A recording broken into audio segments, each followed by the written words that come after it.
కమ్మని గాలిలోన విని రాధ పులకరించే ముగ్ధ మోహనుని మదన సుందరుని తరుణి కాంచనించే కారు చీకటిలో దీపమల్లె ఘనశ్యాముడెదురు పడడే చాలా బాగుంది.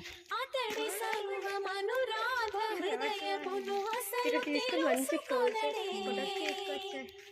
పెదవి ఉనికి నిందుకనో ఇవన్నీ నువ్వు కూర్చొని చేస్తా. వయసు ఉనికి దేనికనో కాలమాగి నిందుకనో అడుగు పడదు దేనికనో నీ పిల్లల గ్రోవి సవ్వడి వెనకాసిలే పోదాతుంది రాధా కృష్ణ రావా రావా కోరింది నీ రాగా మెచింది నువ్వులే